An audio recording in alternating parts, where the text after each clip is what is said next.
Branquitude, substantivo feminino que, segundo Cida Bento, em sua essência, diz respeito a um conjunto de práticas culturais que são não nomeadas, não marcadas, ou seja, há silêncio e ocultação em torno dessas práticas culturais. Ruth Frankenberg define branquitude como posicionamento de vantagens estruturais de privilégios raciais. É um ponto de vista, um lugar a partir do qual as pessoas brancas olham a si mesmas, os outros e a sociedade. A professora Robin DiAngelo nomeia por fragilidade branca um estado inerente à branquitude no qual o estresse racial se torna intolerável para as pessoas brancas que, ao serem incitadas ao debate racial, tendem a reagir defensivamente e a responder com raiva, medo e culpa. Fato. Substantivo masculino. Qualquer coisa cuja realidade da existência pode ser aferida dentro de um contexto pré-estabelecido. São considerados fatos históricos, científicos, toda e qualquer afirmação que pode ser aferida dentro do seu contexto. O fato é intrinsecamente diferente de uma opinião. Opinião está no campo do juízo pessoal, individual ou coletivo, e não precisa ser aferida. O fato só assume essa característica quando aferido através de um método científico. Mito. Segundo Jack Goody, um mito ou uma história é sempre modificado quando é transcrito.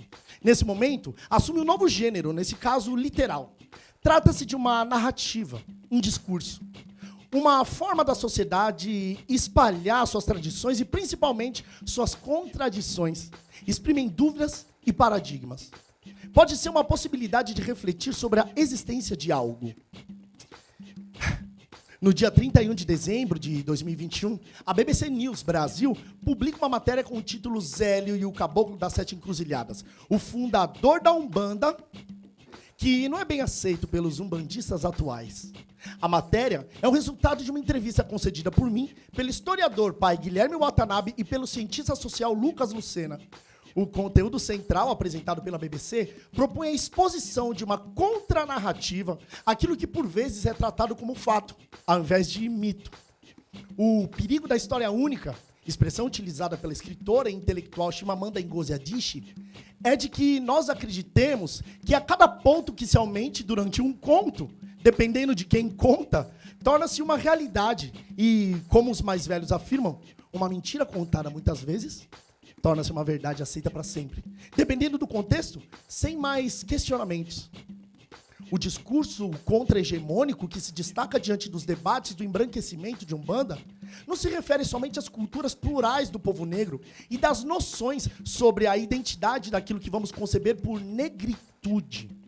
Na realidade, como afirma o professor Kabengele Munanga, o que se manifesta diante das discussões é o fato dessas culturas terem sido vítimas das piores tentativas de desumanização e de terem sido, historicamente, submetidas às mais variadas políticas sistemáticas de destruição, sobretudo políticas que negaram suas existências.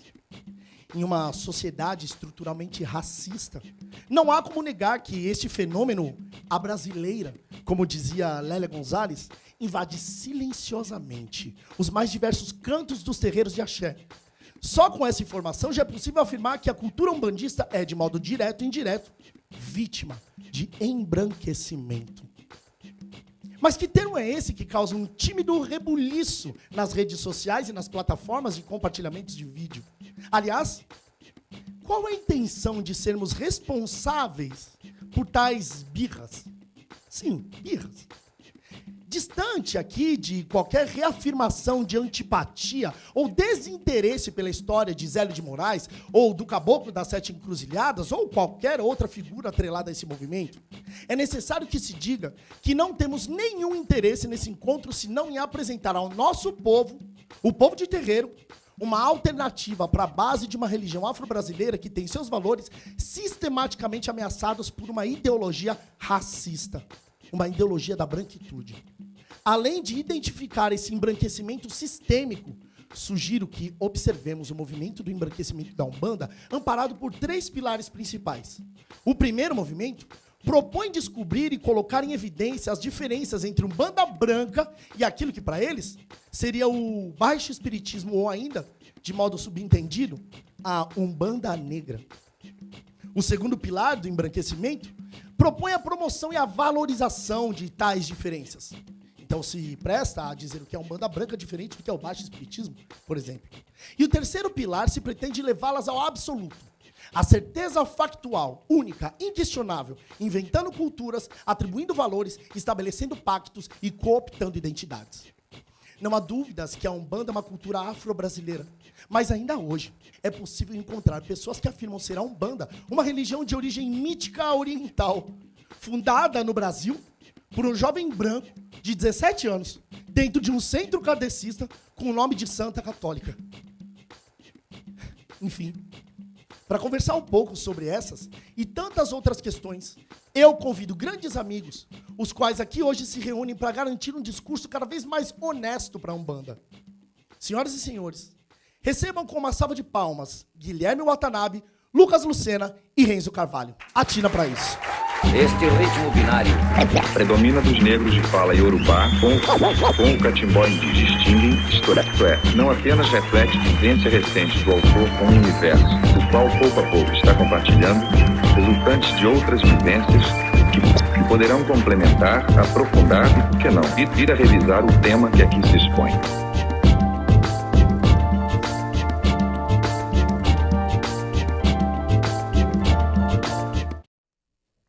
Eu geralmente apresento os meus convidados, né? Aí eu vou falar assim, ó, o cientista social, o historiador, o influencer... Mas eu acho que durante a conversa, a gente vai se apresentando. E eu gostaria de ouvir de vocês, passo a passo, começando aqui por pai Guilherme Watanabe. Antes de mais nada, boas-vindas. Meu pai, muito obrigado do senhor ter vindo. Começando por pai Gui, qual é o estímulo que coloca a sua pauta de pesquisa na história da Umbanda? O que te estimula a isso, pai? Muito obrigado pela sua presença. Bom, saravá para todos, todas, todos. Pai, obrigado pelo espaço, obrigado a toda a produção da Aruanda também. Quando eu entrei na Universidade de São Paulo, eu tive contato com muitas coisas daquilo que a gente não tem nos terreiros, né? Principalmente daquilo que é intitulado como História da Escravidão, que é um ramo da história cultural, não é? E da história do negro no Brasil. Uhum. E aí eu comecei a perceber que aquela religiosidade, aquela religião umbanda que eu pratico, que eu praticava, que naquela época, naquele meados de 2015, 14, tinha o principal nome do Zélio de Moraes como fundador, anunciador, enfim, qualquer coisa. Eu percebi, na verdade, que a gente tinha os negros bantus no Brasil, na diáspora, praticando aquilo que a gente vê nos terreiros, né, a princípio. E mais do que isso, eu percebia também, estudando aquela história toda, que aquilo que o Zélio fazia não era necessariamente aquilo que a maioria dos terreiros no Brasil faziam. E aí, partindo disso, então, eu tento desenvolver uma pesquisa dentro da universidade ainda. Todas as matérias que eu pego na universidade são voltadas para essa área, né, da história cultural do negro na diáspora. E eu começo a desenvolver isso com um pouco mais de gana, ali mais ou menos 2019, isso? 18? Acho que 18, 19, né? 18, 19. Eu tinha já a pesquisa, eu tinha a dona Marina, né, de Melo Souza, com muitas conversas comigo, a gente estava desenvolvendo bastante isso, e aí eu encontro você, e aí a gente conversa, porque para quem é um bandista dessa época, sabe que falar alguma coisa contrária a esse marco institucional, institucionalizante, oficioso, né, mentiroso, da Umbanda Branca, era você arranjar guerra com muitas pessoas muito poderosas, né, da Umbanda. E o senhor, junto com tantas outras referências aí sim acadêmicas, também me impulsionaram a isso. Então, eu olhei para aquela história e falei, bom, é fato, né? É fato. Não é achismo, né? A pesquisa leva a isso. E aí eu começo a divulgar as minhas pesquisas e lanço, então, por fim, o História da Umbanda antes Zélio de Moraes, que atualmente é o Repensando a História da Umbanda, que está no Aruanda EAD. E aí, é importante que se diga que antes do Aruanda AD você já dava esse curso, né? Então, a gente está falando de um curso que começa aí em 2018, a ser estruturado em 2017. É isso. Em 2017 começam as pesquisas para valer. Não é? Para quem me conhece também sabe que eu venho de um contexto de vulnerabilidade econômica por causa da minha família.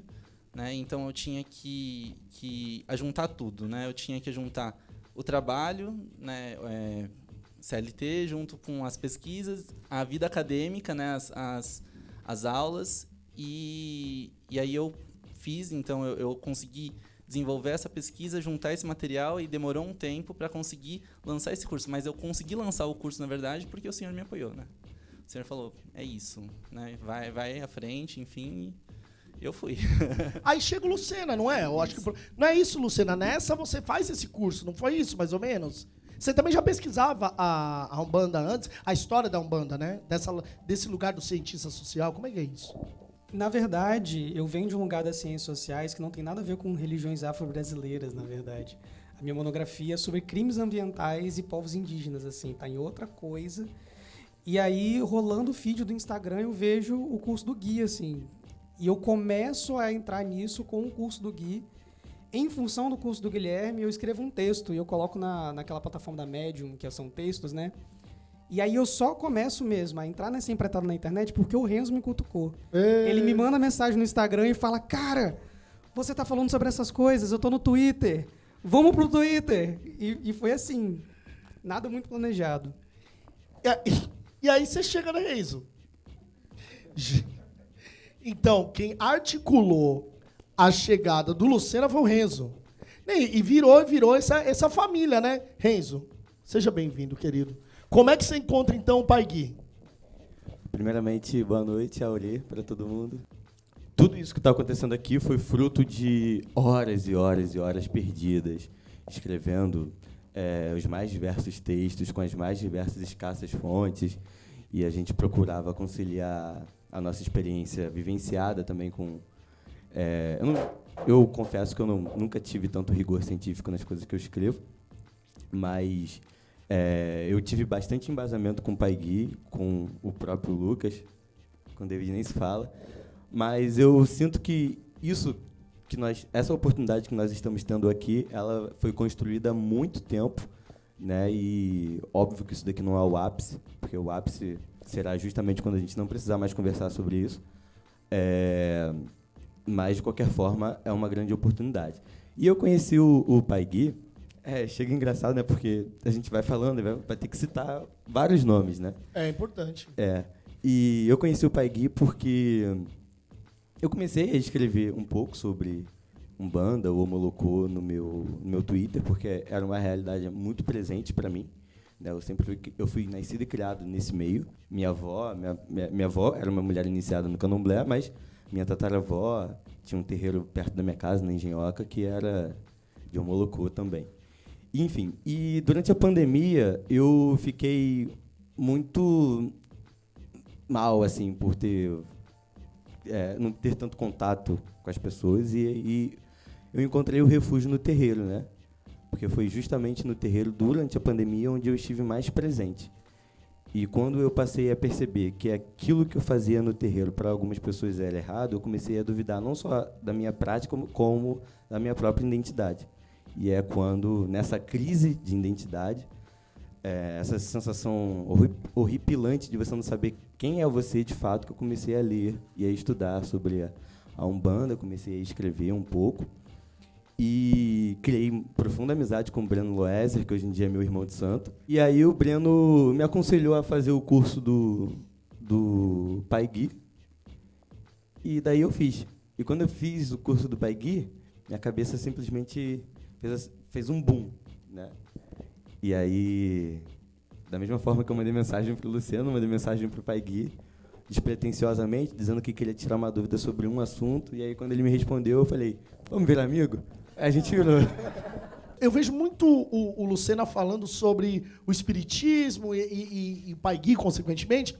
É possível dizer que aquilo que se constrói como marco fundador da Umbanda é, na verdade, uma dissidência do espiritismo e que, na verdade, Quando se diz ali nascer uma Umbanda, no 15 de novembro de 1918, na verdade, está sendo subentendido uma ruptura daquele espiritismo mais, como que a gente pode dizer, ortodoxo. E aí se cria, na verdade, o espiritismo de Umbanda, que então poderia ser compreendido como uma vertente do espiritismo e não a criação da Umbanda, Pai Gui? Se for isso, o Zélio não fundou nada, então. Porque já existia. Aquilo que o João do Rio ele publica, não é?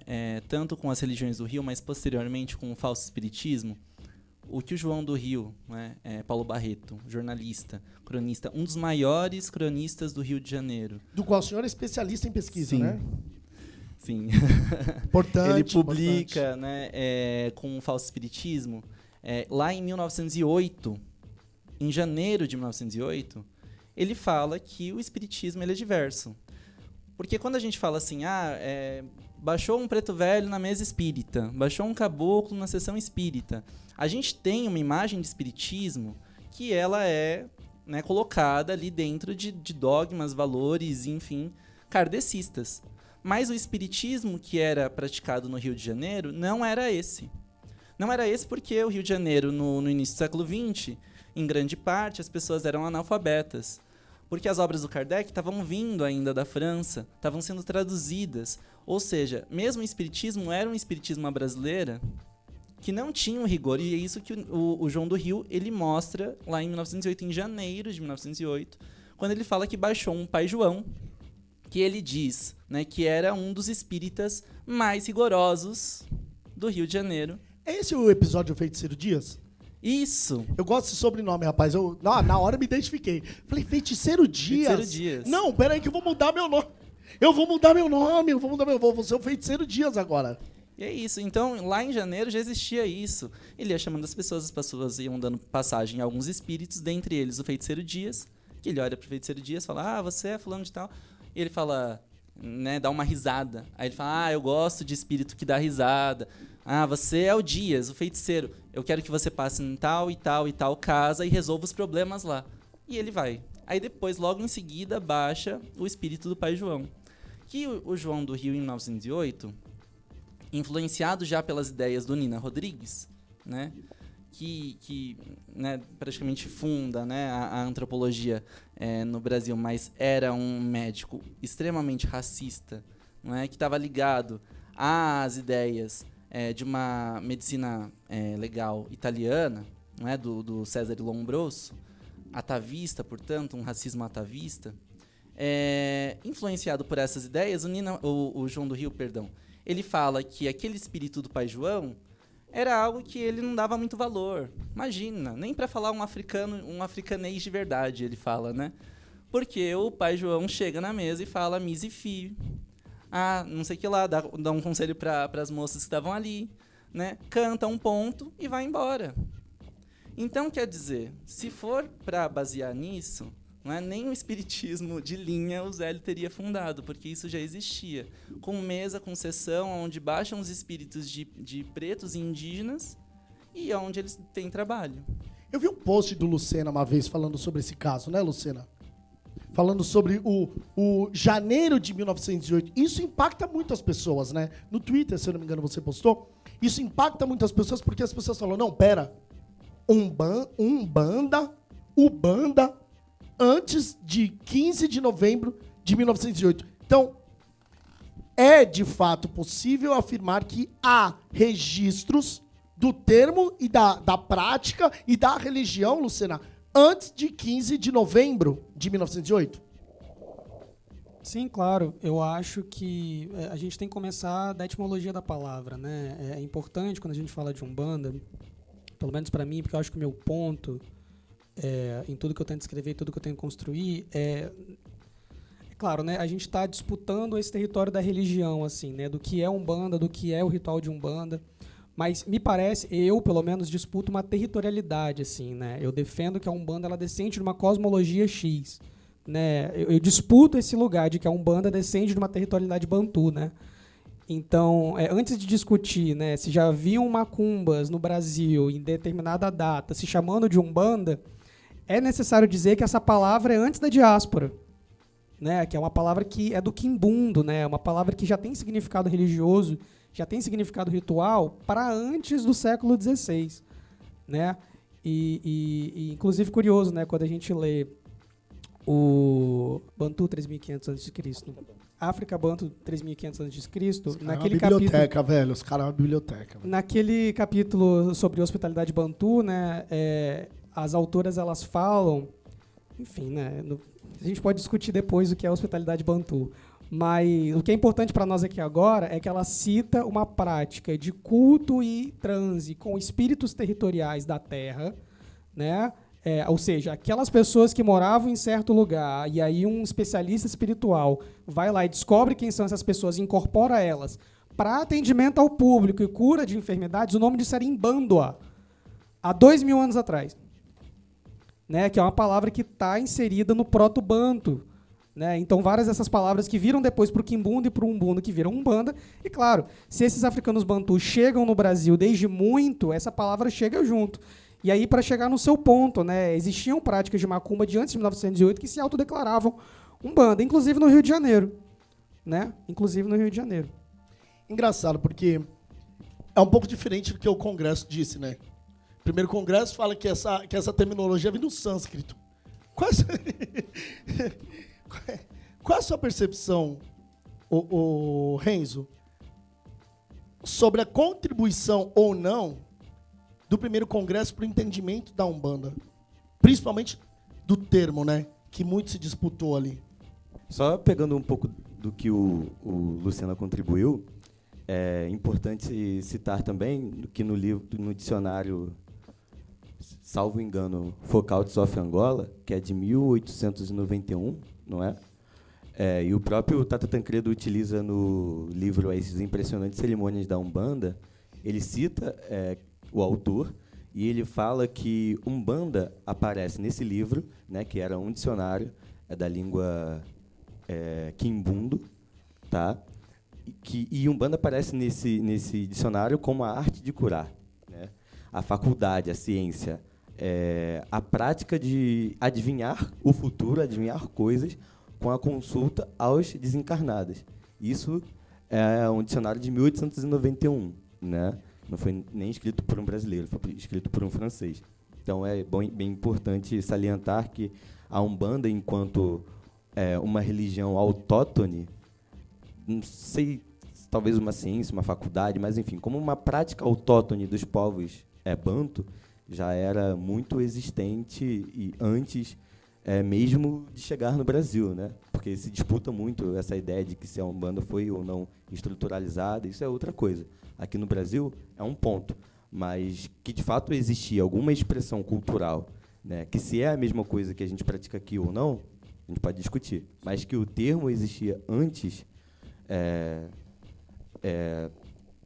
de qualquer aparição de qualquer padre, existia, né? Enfim. Mas em relação ao Congresso, eu tenho a sensação não, é um fato de que o Congresso ocorre num momento bem oportuno, né, da história do Brasil. O Gui vai saber falar melhor do que eu sobre isso, mas, sem dúvida alguma, era um momento em que a criação, né, de uma identidade brasileira estava sendo buscada, sobretudo pelo Estado, né, pelo governo regente à época. A gente fala sobre 1941, então a gente está falando sobre o Estado Novo, o regime varguista. E essa identidade brasileira ela era disputada tanto no campo acadêmico, né, quanto no campo institucional, mas também por movimentos que, apesar de semelhantes, eram um pouco discentes. E aí a gente pode citar, por exemplo, o Oliveira Viana, que defendia uma forma de branqueamento da população negra brasileira através da miscigenação, diferentemente do que defendia o Renato Kell, por exemplo, que acreditava que a separação total né, das pessoas negras, enfim, das pessoas não brancas como um todo, das pessoas brancas, era a forma de buscar evolução para o Brasil. E é justamente isso que a gente vê no Congresso, porque, apesar de assumirem a maior parte dos congressistas, salvo engano, apenas o que não assumia que a Umbanda tinha origem em África foi o Diamantino Fernandes, e, apesar disso, ele dizia que a Umbanda chega no Brasil através de África, apesar de não ter origem lá. Porque ele acreditava que tinha surgido na Lemúria, né? Mas essa gente, sobretudo a Marta Justina, ela vai falar que toda religião tem origem em um país. A Umbanda teria origem na África. A África não é um país. Mas, além disso, ela diz que era necessário que a Umbanda recebesse a luz da civilização, né, através do espiritismo, a fim de derrocar todas as práticas ditas atrasadas e bárbaras dos povos africanos. Então, eu penso que esse momento do Congresso ele se assemelha muito com o que contribuiu o Oliveira Viana para os pensamentos da época, porque a intenção deles era definitivamente se introduzir na prática e moldá-la de dentro para fora. No dia 2 de abril, no Rio de Janeiro, foi deflagrada uma operação, né, pela DGI, que era a delegacia, enfim, da época, na qual um delegado chamado César Garcês, né, contando com o apoio do Filinto Miller, declarou guerra às macumbas no Rio de Janeiro, né, algo que ele chamou como Blitzkrieg à macumba. Blitzkrieg foi uma tática de guerra usada pelos nazistas, né?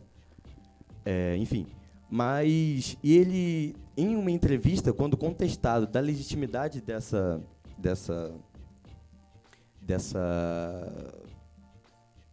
operação, né, ele responde que a operação não era uma perseguição ao espiritismo, que tinham maravilhosas pessoas e competentes pessoas para representá-lo.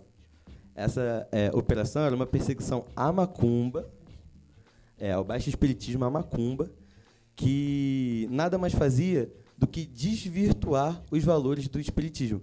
E aí ele encerra dizendo: a nossa operação, portanto, mais ajuda o espiritismo do que atrapalha. Isso é em abril de 1941. Em setembro de 1941, quando acontece o Congresso, se tem a necessidade de pontuar o que é Umbanda e o que não é. E o que não seria Umbanda? Justamente as macumbas. Apesar dessas Umbandas se auto-intitularem, Umbanda, porque o Pai Gui teve excelência quando ele fez essa pesquisa, que o Nóbrega da Cunha, em 1923, quando ele visita os terreiros da Umbanda, de Macumba, no Rio de Janeiro, ele visita um pai de santo que se situava na rua Araújo Leitão, no Engenho Novo, lá no Rio de Janeiro. Ele cita que o Pai Quintino praticava a linha de macumba mais famosa do Rio de Janeiro, que seria justamente a Umbanda. Isso em 1923.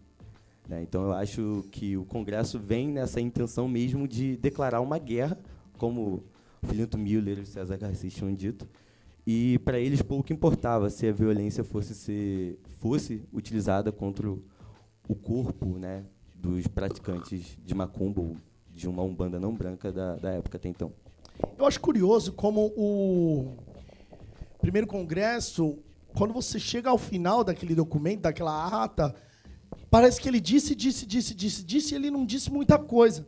Parece que ele foi uma disputa em dois campos, territorial e semântica, e etimológica. Então, primeiro se observa a discussão entre Umbanda, Alabanda, Umbanda do sânscrito, e aí tenta-se traduzir uma observação semântica para um termo, e ali se trazem palavras, se trazem histórias, se trazem devaneios, para tentar explicar o que é a Umbanda, o termo. Em segundo ponto, a sua origem. Não, porque ela vem da Lemúria, porque ela vem da Atlântida, porque ela vem da África, mas do Egito. Como se no Egito fosse essa Cleópatra hollywoodiana, branca, da TV Band, em que em nenhum momento tivesse traços negros. Então, em algum momento, as pessoas discutem a territorialidade da origem da Umbanda e o termo, e nada se diz a partir disso. Ainda assim, a grande questão sobre o primeiro congresso é: Pai Guilherme, por que motivo em nenhuma linha do Congresso se cita Zélio de Moraes. Se ele, há muito tempo, segundo o mito, havia inventado a Umbanda. É interessante pensar que, às vezes, também a gente dá ao Zélio mais importância do que ele teve naquele momento do primeiro congresso, né? No dito primeiro manual de Umbanda, que é escrito em 32 pelo Leal de Souza, Leal de Souza é filho de santo do Zélio de Moraes, ou médium da casa do Zélio de Moraes, que seja. Então, logicamente, ele vai falar sobre aqueles costumes da tenda espírita Nossa Senhora da Piedade. Né? Em 41, o que está em jogo não é mais a centralidade do caboclo das 7 encruzilhadas no processo. Aquilo que o Congresso faz é reunir tendas que coadunam dos mesmos valores da branquitude, que se intitulam inclusive como Umbanda Branca, ou Espiritismo de linha de Umbanda e Demanda, ou Espiritismo de linha de Umbanda Branca, para tentar formar aquilo que seria uma origem histórica que não é jogada para o Zélio de Moraes, é jogada para uma Lemúria, para algum lugar mítico, para o Oriente, e o Oriente também entra nessa história. Dentro, faz muito sentido, porque as escavações, né, nos sítios arqueológicos, dentro da história a gente fala, né, a história antiga, ela ganha voga, né, na academia ali mais ou menos em 1920, 1910, as pessoas estão nos sítios arqueológicos na Mesopotâmia, no Egito. Então, quando a gente estuda lá no ensino médio, por exemplo, a história do Oriente Próximo, né, Mesopotâmia, Egito, é por causa disso, porque tem uma cadeira, porque as pessoas elas começaram. E esse Oriente fantasioso entra na cabeça das pessoas também, não é? Então, o primeiro congresso joga uma origem para não sei quantos mil anos atrás. O primeiro congresso tenta intitular, não é, as práticas que seriam corretas das práticas que seriam erradas, né? E esse é um ponto fundamental para a gente pensar nessa disputa. Umbanda, no século XX, é um termo em disputa, e a gente não pode esquecer disso, e ainda hoje é um termo em disputa. Ainda hoje há pessoas que tentam dizer, ou desarticular o termo, dizendo que é alabanda, que quem disse isso foi um malaio. Ainda hoje é possível encontrar essa... Com certeza, com certeza. Ainda hoje, Umbanda é um lugar de disputa. E nos anos 40 e 50, isso ganha muito corpo. Essa disputa ela ganha muito corpo com uma separação da Umbanda branca daquilo que o Tata Tancredo vai defender junto com outras pessoas. Então, o Tata Tancredo é fundamental na história do Omolocô, mas ele tinha pessoas junto com ele que praticavam as mesmas práticas dele, que não surgiu em 1950, obviamente. O Omolocô ele vem de antes, não é? E o Omolocô se defende em 1950, o Renzo pode até falar melhor, mas como Umbanda. Tanto é que os livros do Tata Tancredo falam sobre Umbanda. Não é? Um Umbanda Omolocô, que vem dos Lunda Kyoko, da África. Não é? Então, ali no congresso, né, de espiritismo de Umbanda, o que está em voga é um grupo, que não é o grupo do Zélio. É um grupo ligado ao Zélio e ligado principalmente à tenda espírita Mirim, que naquela época era muito maior do que a tenda espírita Nossa Senhora da Piedade, recebia muito mais pessoas, e que os delegados, principalmente os delegados ali do Congresso, que estavam, né, dando base para o Congresso, eram ligados à vertente da tenda espírita Mirim, do Benjamin Figueiredo, que vai estar ligado ao esoterismo, à alta magia, que ao vem de uma família espírita. O avô do Benjamin Figueiredo tem um centro espírita, não é isso, Luciana? Tem um centro espírita. Falou sobre centro espírita, aquela ideia de o Zélio no 14 de novembro de 1918, ou não, no 15 mesmo. O Zélio no 15 de novembro de 1918 teria ido à recém-fundada Federação Espírita de Niterói. Tem essa federação lá? Você foi lá? Existe. Hoje em dia é a Fundação Bezerra de Menezes. Ah, então. Ele teria ido lá na atual Federação Bezerra de Menezes e teria ali manifestado algo. Você já encontrou algo que possa comprovar, visto que nós estamos falando do campo da ciência, contudo presume uma falseabilidade para que se torne um fato credível a ciência? Vocês já encontraram algo que comprove a ida de Zélio até essa federação? No 15 de novembro? Já encontrou, Lucena? Na ata, o nome do Zélio lá na ata. Esse lugar está até em disputa, né? Se realmente havia esta federação, aquela época, naquele lugar. Não havia esse lugar que Zélio teria saído para pegar a flor para colocá-la. Não tinha flor. Era um prédio, era um espaço sem quintal, sem flor. Tem hoje, ô Renzo? Eu, honestamente, não sei onde que se localiza hoje a Fundação Bezerra de Menezes, mas interessante isso que você perguntou, porque tem um ensaio, salvo engano, chama-se Das Macumbas à Umbanda. Ele afirma categoricamente que, primeiro, não existia na ata número 1, né, que abarga esse tempo específico no qual nós estamos falando, 1908, até a década de 10 como um todo, não existiu, né, nenhuma reunião no dia 15 de novembro. E, além disso, há um processo de mistificação dessa história, porque o Henrique vai dizer, agora eu não vou me lembrar quais são os nomes que ele cita, mas ele vai dizer que na história em que se contava, que a história em que se espalhou sobre essa ida do Zélio à federação, dizia que o Zélio era amigo pessoal do presidente da federação, e o nome desse presidente não constava nas atas como presidente. O presidente citado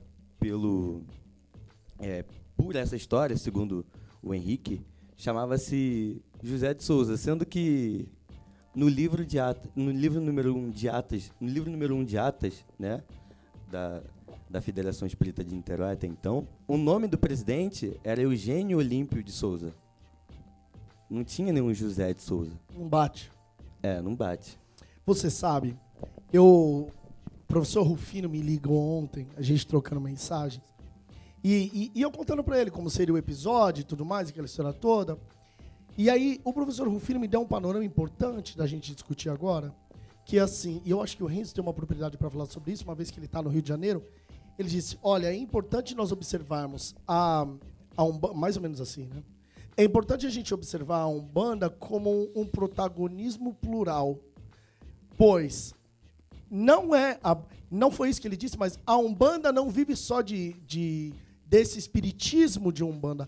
É importante, quando a gente diz sobre a história da Umbanda e o surgimento da história da Umbanda, nós olharmos para aqueles que, de fato, falam sobre a história da Umbanda que está no morro.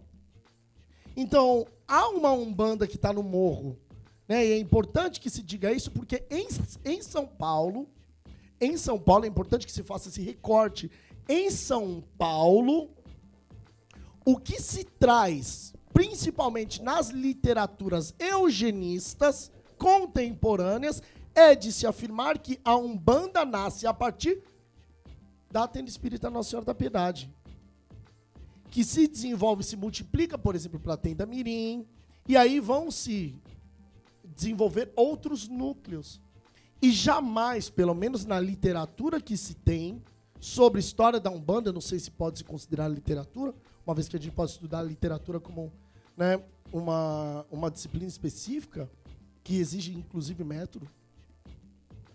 Quando a gente fala sobre a história da Umbanda, não se pensa o Morro do Rio de Janeiro. Ou quando se fala sobre o Morro do Rio de Janeiro, se fala sobre a Macumba. No Morro do Rio de Janeiro era a Macumba, quando, na verdade, a gente está falando de Umbanda no Morro do Rio de Janeiro, que é uma religião desenvolvida pelas matriarcas negras, que é, por exemplo, onde entra o Cassano falando sobre Xícara Vavá e muito mais. Quando eu falo sobre embranquecimento da Umbanda, antes que os brancos defensores de Zélio de Moraes se ofendam e desliguem esse vídeo, esse áudio, eu não estou falando sobre o umbigo do Zélio de Moraes. Será que faz sentido a gente olhar para o preto velho, né, que se senta à mesa, e achar legítimo ele se levantar e sentar no canto porque ele é um escravo? Tirando a figura de Zélio de Moraes da história da Umbanda, a gente continua lendo o embranquecimento da Umbanda.